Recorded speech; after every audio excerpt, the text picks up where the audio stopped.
உங்கள் தந்திவன் தொலைக்காட்சியில் சின்ன திரையின் சிங்க பெண்கள் மாலை 7 முதல் 8 மணி வரை காணத் தவறாதீர்கள். கேரளாவில் பெய்து வரும் கனமழையால் மூணாறு மாட்டுப்பட்டி பகுதியில் நிலச்சரிவு ஏற்பட்டு அவ்வழியாக சென்ற கார் உள்ளிட்ட வாகனங்கள் சேற்றில் சிக்கிய நிலையில் போக்குவரத்து மாற்றம் செய்யப்பட்டுள்ளது. கூடுதல் விவரங்களை செய்தியாளர் சிவசபாபதி வழங்கிட கேட்கலாம். சிவசபாபதி, செய்த விவரங்கள் என்னென்ன, மேலும் கூடுதல் தகவல்கள் என்ன? இடுக்கி மாவட்டத்தில் பாத்தீங்கன்னா கடந்த 2 தினங்களாக கனமழை பெஞ்சுக்கிட்டு வருது.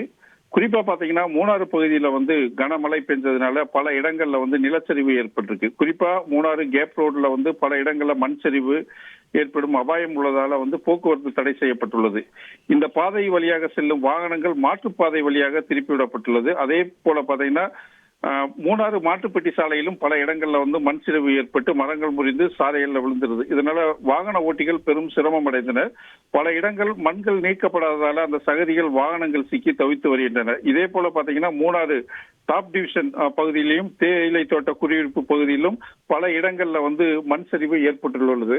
தொடர்ந்து பாத்தீங்கன்னா இந்த மண் சரிவு ஏற்படுறதுனால அங்க இருக்கிற மக்கள், அதாவது இந்த மண் சரிவு ஏற்படக்கூடிய இடங்கள் அருகில் வசிக்கக்கூடிய மக்களை எல்லாத்தையுமே பாதுகாப்பான இடத்துல தங்க வைக்கிறதுக்காக வேண்டி நிர்வாகம் அனைத்து ஏற்பாடுகளையும் செஞ்சுட்டு இருக்காங்க. தொடர்ந்து இந்த மழை இன்னும் அதிகரிக்கக்கூடும் என்பதால் பாத்தீங்கன்னா பேரிடர் மீட்பு குழு, அதே மாதிரி கேரள அரசு சார்ந்த ரெவன்யூ துறை, போலீஸ், தீயணைப்பு துறை எல்லாருமே தயார் நிலையில தற்பொழுது உள்ளார்கள்.